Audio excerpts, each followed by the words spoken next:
Hey guys, welcome back to Another World Audiobooks. So excited to have you here once again today as we carry on with the story of Tarzan. Now that he's had his bath, I think he's on for another adventure. As always, just want to say a huge thank you to monthly supporters for Etiosa, Mike, Corky, and Aaron for donating to the podcast, helping us keep this going. So grateful for everybody who supports the show in any way that you can. Monthly support is awesome, obviously, but just for the people who get in touch, I wanted to give a huge shout out here this week to Imran. I'm not 100% sure on how to pronounce your name there, so forgive me if I mispronounce it, but Imran, he said, and I quote, "Hello, first of all, I'm so grateful that I found your brilliantly recorded audiobooks. I absolutely love your podcasts."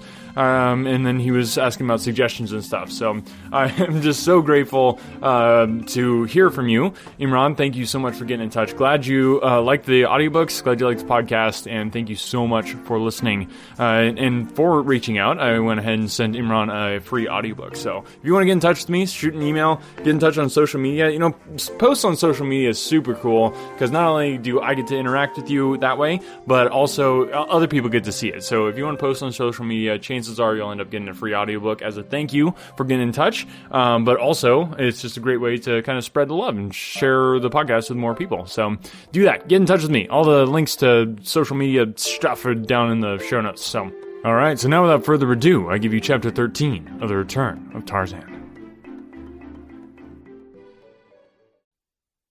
Chapter 13. The Wreck of the Lady Alice. The next morning at breakfast, Tarzan's place was vacant. Miss Strong was mildly curious, for Mr. Caldwell had always made it a point to wait that he might breakfast with her and her mother.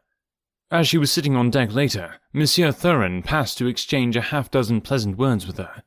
He seemed in most excellent spirits. His manner was the extreme of affability. As he passed on, Miss Strong thought what a very delightful man Monsieur Thurin was. The day dragged heavily. She missed the quiet companionship of Mr. Caldwell. There had been something about him that had made the girl like him from the first.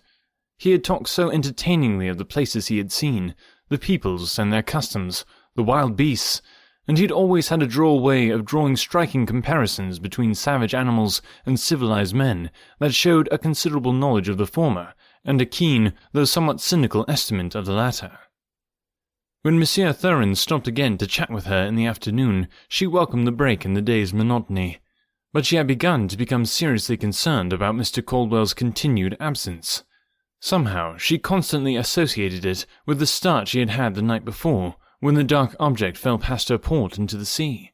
Presently she broached the subject to Monsieur Thurin. Had he seen Mr. Caldwell today? He had not. Why? "He was not at breakfast as usual, nor have I seen him once since yesterday," explained the girl. Monsieur Thurin was extremely solicitous. "I did not have the pleasure of intimate acquaintance with Mr. Caldwell," he said. "He seemed a most estimable gentleman, however. Can it be that he is indisposed, and has remained in his stateroom? It would not be strange." "No," replied the girl. "It would not be strange, of course, but for some inexplicable reason I have one of those foolish feminine presentiments that all is not right with Mr. Caldwell. It is the strangest feeling. It is as though I knew that he was not on board the ship." Monsieur Thurin laughed pleasantly. "Mercy, my dear Miss Strong," he said. "Where in the world could he be then? We have not been within sight of land for days." "Of course, it is ridiculous of me," she admitted. And then, "But I am not going to worry about it any longer. I am going to find out where Mr. Caldwell is." And she motioned to a passing steward. "That may be more difficult than you imagine, my dear girl," thought Monsieur Thurin, but aloud he said, "By all means." "Find Mr. Caldwell, please," she said to the steward, "and tell him that his friends are much worried about his continued absence." "You are very fond of Mr. Caldwell?" suggested Monsieur Thurin. "I think he is splendid," replied the girl. "And Mamma is perfectly infatuated with him. He is the sort of man with whom one has a feeling of perfect security. No one could help but have confidence in Mr. Caldwell." A moment later, the steward returned to say that Mr. Caldwell was not in his stateroom. I cannot find him, Miss Strong, and—" he hesitated. "I have learned that his berth was not occupied last night. I think that I had better report the matter to the captain." "Most assuredly," exclaimed Miss Strong. "I shall go with you to the captain myself. It is terrible. I know that something awful has happened. My presentiments were not false after all." It was a very frightened young woman and an excited steward who presented themselves before the captain a few moments later. He listened to their stories in silence, a look of concern marking his expression, as the steward assured him that he had sought for the missing passenger in every part of the ship that a passenger might be expected to frequent. "And you are sure, Miss Strong, that you saw a body fall overboard last night?" he asked. "There is not the slightest doubt about that," she answered. "I cannot say that it was a human body. There was no outcry. It might have been only what I thought it was, a bundle of refuse. But if Mr. Caldwell is not found on board, I shall always be positive that it was he whom I saw fall past my port." The captain ordered an immediate and thorough search of the entire ship, from stem to stern. No nook or cranny was to be overlooked. Miss Strong remained in her cabin, waiting the outcome of the quest. The captain asked her many questions, but she could tell him nothing about the missing man, other than what she had herself seen during their brief acquaintance on shipboard. For the first time, she suddenly realized how very little indeed Mr. Caldwell had told her about himself or his past life. That he had been born in Africa and educated in Paris was about all she knew, and this meagre information had been the result of her surprise that an Englishman should speak English with such a marked French accent. "Did he ever speak of any enemies?" asked the captain. "Never." "Was he acquainted with any of the other passengers?" "Only as he had been with me, through the circumstance of casual meeting as fellow shipmates." Was he, in your opinion, Miss Strong, a man who drank to excess?" "I do not know that he drank at all. He certainly had not been drinking up to half an hour before I saw that body fall overboard," she answered, "for I was with him on deck up to that time." "It is very strange," said the captain. "He did not look to me like a man who was subject to fainting spells or anything of that sort, and even had he been, it is scarcely credible that he should have fallen completely over the rail had he been taken with an attack while leaning upon it. He would rather have fallen inside upon the deck. If he is not on board, Miss Strong, he was thrown overboard, and the fact that you heard no outcry would lead to the assumption that he was dead before he left the ship's deck. Murdered." The girl shuddered. It was a full half-hour later that the first officer returned to report the outcome of the search. "Mr. Caldwell is not on board, sir," he said.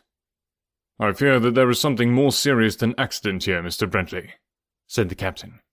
"I wish that you would make a very personal and very careful examination of Mr. Caldwell's effects, to ascertain if there is any clue to a motive either for suicide or murder. Sift the thing to the bottom." "Aye, aye, sir," responded Mr. Bentley, and left to commence his investigation. Hazel Strong was prostrated. For 2 days she did not leave her cabin, and when she finally ventured on deck, she was very wan and white, with great dark circles beneath her eyes. Waking or sleeping, it seemed that she constantly saw that dark body dropping, swift and silent, into the cold, grim sea. Shortly after her first appearance on deck following the tragedy, Monsieur Thurin joined her with many expressions of kindly solicitude. "Oh, but it is terrible, Miss Strong," he said. "I cannot rid my mind of it." "Nor I," said the girl wearily. "I feel that he might have been saved had I but given the alarm." "You must not reproach yourself, my dear Miss Strong," urged Monsieur Thurin. "It was in no way your fault. Another would have done as you did. Who would think that because something fell into the sea from a ship that it must necessarily be a man? Nor would the outcome have been different had you given an alarm. For a while they would have doubted your story, thinking it but the nervous hallucination of a woman. Had you insisted, it would have been too late to have rescued him by the time the ship could have been brought to a stop, and the boats lowered and rowed back miles in search of the unknown spot where the tragedy had occurred. No, you must not censure yourself. You have done more than any other of us for poor Mr. Caldwell. You are the only one to miss him. It was you who instituted the search." The girl could not help but feel grateful to him for his kind and encouraging words. He was with her often, almost constantly for the remainder of the voyage, and she grew to like him very much indeed. Monsieur Thurin had learned that beautiful Miss Strong of Baltimore was an American heiress, a very wealthy girl in her own right, and with future prospects that quite took his breath away when he contemplated them. And since he spent most of his time in that delectable pastime, it is a wonder that he breathed at all. It had been Monsieur Thurin's intention to leave the ship at the first port they touched after the disappearance of Tarzan. Did he not have in his coat pocket the thing he had taken passage upon this very boat to obtain? There was nothing more to detain him here. He could not return to the continent fast enough that he might board the first express for St. Petersburg. But now another idea had obtruded itself, and was rapidly crowding his original intentions into the background. That American fortune was not to be sneezed at, nor was its possessor a whit less attractive. Sapristi! But she would cause a sensation in St. Petersburg. And he would too, with the assistance of her inheritance. After Monsieur Thurin had squandered a few $1,000,000, he discovered that the vocation was so entirely to his liking that he would continue on down to Cape Town, where he suddenly decided that he had pressing engagements that might detain him there for some time. Miss Strong had told him that she and her mother were to visit the latter's brother there. They had not decided upon the duration of their stay, and it would probably run into months. She was delighted when she found out that Monsieur Thurin was to be there also. "I hope that we shall be able to continue our acquaintance," she said. "You must call upon Mamma and me as soon as we are settled." Monsieur Thurin was delighted at the prospect, and lost no time in saying so. Mrs. Strong was not quite so favourably impressed by him as her daughter. "I do not know why I should distrust him," she said to Hazel one day as they were discussing him. "He seems a perfect gentleman in every respect, but sometimes there is something about his eyes, a fleeting expression which I cannot describe, but which, when I see, it gives me a very uncanny feeling." The girl laughed. "You are silly, dear mamma," she said. "I suppose so, but I am sorry that we have not poor Mr. Caldwell for company instead." "I am too," replied her daughter. Monsieur Thurin became a frequent visitor at the home of Hazel Strong's uncle in Cape Town. His attentions were very marked, but they were so punctiliously arranged to meet the girl's every wish that she came to depend upon him more and more. Did she or her mother or a cousin require an escort? Was there a little friendly service to be rendered? The genial and ubiquitous Monsieur Thurin was always available. Her uncle and his family grew to like him for his unfailing courtesy and willingness to be of service. Monsieur Thurin was becoming indispensable. At length, feeling the moment propitious, he proposed. Miss Strong was startled. She did not know what to say. "I had never thought that you cared for me in any such way," she told him. "I have looked upon you always as a very dear friend. I shall not give you my answer now. Forget that you have asked me to be your wife. Let us go on as we have been. Then I can consider you from an entirely different angle for a time. It may be that I shall discover that my feeling for you is more than friendship. I certainly have not thought for a moment that I loved you." This arrangement was perfectly satisfactory to Monsieur Thurin. He deeply regretted that he had been hasty, but he had loved her for so long a time and so devotedly that he thought that everyone must know it. "From the first time I saw you, Hazel," he said, "I have loved you. I am willing to wait, for I am certain that so great and pure a love as mine will be rewarded. All that I care to know is that you do not love another. Will you tell me?" "I have never been in love in my life," she replied, and he was quite satisfied. On the way home that night, he purchased a steam yacht and built a $1,000,000 villa on the Black Sea. The next day, Hazel Strong enjoyed one of the happiest surprises of her life. She ran face to face upon Jane Porter as she was coming out of a jeweller's shop. "Why, Jane Porter!" she exclaimed. "Where in the world did you come from? Why, I can't believe my own eyes." "Well, of all things!" cried the equally astonished Jane. And here I've been wasting whole reams of perfectly good imagination picturing you in Baltimore. The very idea!" And she threw her arms about her friend once more and kissed her a dozen times. By the time mutual explanations had been made, Hazel knew that Lord Tennington's yacht had put in at Cape Town for at least a week's stay, and at the end of that time was to continue on her voyage, this time up the west coast, and so back to England. "Where," concluded Jane, "I am to be married." "Then you are not married yet?" asked Hazel. "Not yet," replied Jane, and then, quite irrelevantly, "I wish England were 1,000,000 miles from here." Visits were exchanged between the yacht and Hazel's relatives. Dinners were arranged, and trips into the surrounding country to entertain the visitors. Monsieur Tarzan was a welcome guest at every function. He gave a dinner himself to the men of the party, and managed to ingratiate himself in the goodwill of Lord Tennington by many little acts of hospitality. Monsieur Tarzan had heard dropped a hint of something which might result from this unexpected visit of Lord Tennington's yacht, and he wanted to be counted in on it. Once, when he was alone with the Englishman, he took occasion to make it quite plain that his engagement to Miss Strong was to be announced immediately upon their return to America. "But not a word of it, my dear Tennington, not a word of it." "Certainly, I quite understand, my dear fellow," Tennington had replied. "But you are to be congratulated. Ripping girl, don't you know, really." The next day it came. Mrs. Strong, Hazel, and Monsieur Tarzan were Lord Tennington's guests aboard his yacht. Mrs. Strong had been telling them how much she enjoyed her visit to Cape Town, and that she regretted that a letter just received from her attorneys in Baltimore had necessitated her cutting her visit shorter than they had intended. "When do you sail?" asked Tennington. "The first of the week, I think," she replied. "Indeed," exclaimed Monsieur Tarzan. "I am very fortunate. I too have found that I must return at once, and now I shall have the honour of accompanying and serving you." "That is nice of you, Monsieur Tarzan," replied Mrs. Strong. "I am sure that we shall be glad to place ourselves under your protection." But in the bottom of her heart was the wish that they might escape him. Why, she could not have told. "By Jove!" ejaculated Lord Tennington a moment later. "Bully idea, by Jove!" "Yes, Tennington, of course," ventured Clayton. "It must be a bully idea if you had it, but what the deuce is it? Going to steam to China via the South Pole?" "Oh, I say now, Clayton," returned Tennington. "You needn't be so rough on a fellow, just because you didn't happen to suggest this trip yourself. You've acted a regular bounder ever since we sailed." "No, sir," he continued. "It's a bully idea, and you'll all say so. It's to take Mrs. Strong, and Miss Strong, and Tarzan too, if he'll come, as far as England with us on the yacht.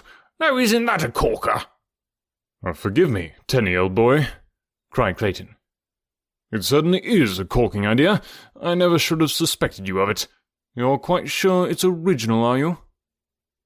"And we'll sail the first of the week, or any other time that suits your convenience, Mrs. Strong," concluded the big-hearted Englishman, as though the thing were all arranged except the sailing date.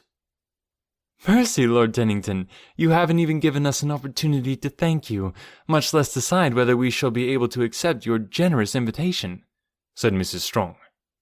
"Why, of course you'll come," responded Tennington. "We'll make as good a time as any passenger boat, and you'll be fully as comfortable. And anyway, we all want you, and won't take no for an answer." And so it was settled that they should sail the following Monday. 2 days out, the girls were sitting in Hazel's cabin, looking at some prints she had had finished in Cape Town. They represented all the pictures she had taken since she had left America, and the girls were both engrossed in them. Jane asking many questions, and Hazel keeping up a perfect torrent of comment and explanation of the various scenes and peoples. "And here," she said suddenly, "here's a man you know. Poor fellow. I have so often intended asking you about him, but I never have been able to think of it when we were together." She was holding the little print so that Jane did not see the face of the man it portrayed. "His name was John Caldwell," continued Hazel. "Do you recall him? He said that he met you in America. He is an Englishman." "I do not recollect the name," replied Jane. "Let me see the picture." "The poor fellow was lost overboard on our trip down the coast," she said, as she handed the print to Jane. "Lost over... Why, Hazel! Hazel, don't tell me that he is dead! Drowned at sea, Hazel! Why don't you say that you are joking?" And before the astonished Miss Strong could catch her, Jane Porter had slipped to the floor in a swoon. After Hazel had restored her chum to consciousness, she sat looking at her for a long time before either spoke. "I did not know, Jane," said Hazel in a constrained voice, "that you knew Mr. Caldwell so intimately that his death could prove such a shock to you." "Mr. Caldwell?" questioned Miss Porter. "You do not mean to tell me that you do not know who this man was, Hazel?" "Why, yes, Jane. I know perfectly well who he was. His name was John Caldwell. He was from London." "Oh, Hazel, I wish I could believe it," moaned the girl. "I wish I could believe it, but those features are burned so deep into my memory and my heart that I should recognize them anywhere in the world from among 1,000 others who might appear identical to anyone but me." "What do you mean, Jane?" cried Hazel, now thoroughly alarmed. "Who do you think it is?" "I don't think, Hazel. I know that is a picture of Tarzan of the Apes." "Jane!" "I cannot be mistaken. Oh, Hazel, are you sure that he is dead? Can there be no mistake?" "I am afraid not, dear," answered Hazel sadly. "I wish I could think that you are mistaken, but now 101 little pieces of corroborative evidence occur to me that meant nothing to me while I thought that he was John Caldwell of London. He said that he had been born in Africa and educated in France." "Yes, that would be true," murmured Jane Porter dully. "The first officer who searched his luggage found nothing to identify John Caldwell of London. Practically all of his belongings had been made or purchased in Paris. Everything that bore an initial was marked with either a T alone or a JCT. We thought that he was traveling incognito under his first two names, the JC standing for John Caldwell."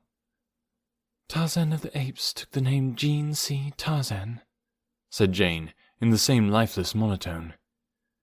"And he is dead. Oh, Hazel, it is horrible. He died all alone in this terrible ocean. It is unbelievable that that brave heart should have ceased to beat, that those mighty muscles are quiet and cold forever, that he who was the personification of life and health and manly strength could be the prey of slimy, crawling things, that—" But she could go no further, and with a little moan she buried her head in her arms and sank sobbing to the floor. For days Miss Porter was ill, and would see no one except Hazel and the faithful Esmeralda. When at last she came on deck, all was struck by the sad change that had taken place in her. She was no longer the alert, vivacious American beauty who had charmed and delighted all who came in contact with her. Instead, she was a very quiet and sad little girl, with an expression of hopeless wistfulness that none but Hazel Strong could interpret. The entire party strove their utmost to cheer and amuse her, but all to no avail. Occasionally, the jolly Lord Tennington would wring a wan smile from her, but for the most part she sat with wide eyes, looking out across the sea. With Jane Porter's illness, one fortune after another seemed to attack the yacht. First, an engine broke down, and they drifted for 2 days while temporary repairs were being made.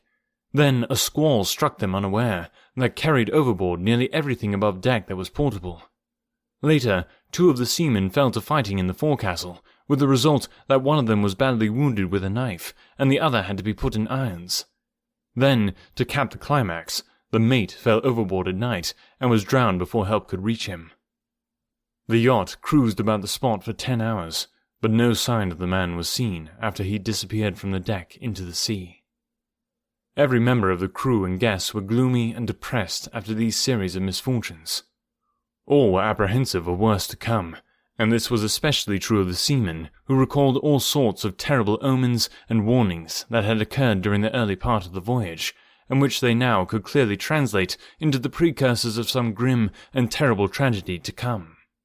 Nor did the croakers have long to wait. The second night after the drowning of the mate, the little yacht was suddenly racked from stem to stern. About 1 o'clock in the morning, there was a terrific impact that threw the slumbering guests and crew from berth and bunk. A mighty shudder ran through the frail craft. She lay far over to the starboard. The engine stopped. For a moment, she hung there, with her decks at an angle of 45 degrees. Then, with a sullen, rending sound, she slipped back into the sea and righted. Instantly, the men rushed upon deck, followed closely by the women. Though the night was cloudy, there was little wind or sea, nor was it so dark but that just off the port bow a black mass could be discerned floating low in the water. "A derelict," was the terse explanation of the officer of the watch. Presently, the engineer hurried on deck in search of the captain. "That patch we put on the cylinder's head's blown out, sir," he reported, "and she's making water fast forward of the port bow." An instant later, a seaman rushed up from below. "My God!" he cried. "Her whole bleeding bottom's ripped out. She can't float 20 minutes." "Shut up!" roared Tennington. "Ladies, go below and get some of your things together. It may not be so bad as that, but we may have to take to the boats. It will be safer to be prepared. Go at once, please. And Captain Gerald, send some competent men below, please, to ascertain the exact extent of the damage. In the meantime, I might suggest that you have the boats provisioned." The calm, low voice of the owner did much to reassure the entire party, and a moment later all were occupied with the duties he had suggested. By the time the ladies had returned to the deck, the rapid provisioning of the boats had been about completed, and a moment later the officers who had gone below had returned to report. But his opinion was scarcely needed to assure the huddled group of men and women that the end of the Lady Alice was at hand. "Well, sir?" said the captain, as his officer hesitated. "I dislike to frighten the lady, sir," he said, "but she can't float a dozen minutes, in my opinion. There's a hole in her you could drive a bolly cow through, sir." For 5 minutes, the Lady Alice had been settling rapidly by the bow. Already her stern loomed high in the air, and foothold on the deck was of the most precarious nature. She carried 4 boats, and these were all filled and lowered away in safety. As they pulled rapidly from the stricken little vessel, Jane Porter turned to have one last look at her. Just then, there came a loud crash and an ominous rumbling and pounding from the heart of the ship. Her machinery was broken loose, and was dashing its way toward the bow, tearing out partitions and bulkheads as it went. The stern rose rapidly high above them. For a moment she seemed to pause there, a vertical shaft protruding from the bosom of the ocean, and then swiftly she dove head foremost beneath the waves. In one of the boats, the brave Lord Tennington wiped a tear from his eye. He had not seen a fortune in money go down forever into the sea, but a dear, beautiful friend whom he had loved. At last the long night broke, and the tropical sun smote down upon the rolling water. Jane Porter had dropped into a fitful slumber. The fierce light of the sun upon her upturned face awoke her. She looked about her. In the boat with her were 3 sailors, Clayton and Monsieur Thurin. Then she looked for the other boats, but as far as the eye could reach, there was nothing to break the fearful monotony of that waste of waters. They were alone, in a small boat, upon the broad Atlantic.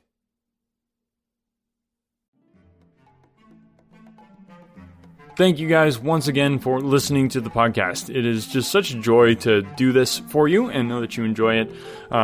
Thanks again for any way that you support the podcast, whether it's telling other people about it, which is huge. Honestly, this is probably the biggest thing, because podcasts, and just having done this podcast now for years now, and being kind of in the podcast community, podcasts are really difficult to make them grow. They kind of have to do it organically, and the only way for that to happen is for you, the awesome listeners, to go ahead and share it with the world. So if you think these awesome free audiobooks should be shared with the world, then go ahead and do it.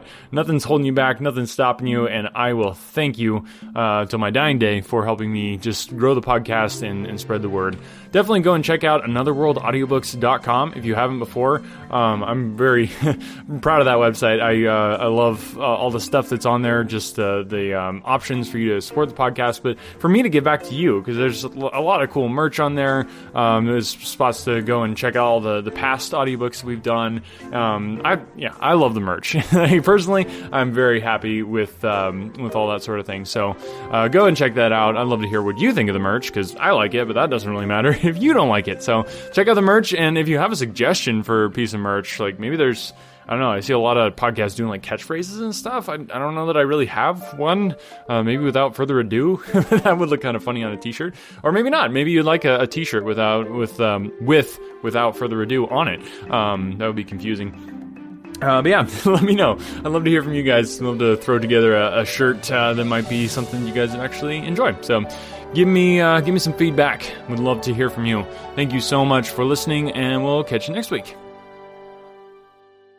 When I was in school, I absolutely hated writing. It wasn't until I was a bit older that I came to understand the power of words. If you're a business owner, you understand that power too. A business blog, when done right, can drive sales, increase revenue, and get you more customers. But as a business owner, you probably don't have the time to do all that writing. Plus, if you're not a copywriter by trade, you might feel like you're just kind of throwing words out there and they're not actually accomplishing anything. The good news is, there's a simple solution. Check it out. I call it the ultimate blog post checklist for businesses with online stores. This checklist will allow you to write better, more effective articles that convert readers into buyers. It's full of easy-to-follow examples to get your creativity flowing based on experience of nearly 1 million words written, and best of all, it's effective on any type of article in any industry or niche. I've successfully used this exact checklist on topics from pool table reviews to investment advice. Tired of spending tons of time writing stuff that doesn't convert? This checklist will change that by giving you highly effective blog posts and articles that transform readers into paying customers. Go to invicta.enterprises/free checklist and start saving time and transforming your writing now. That's invicta.enterprises/free checklist.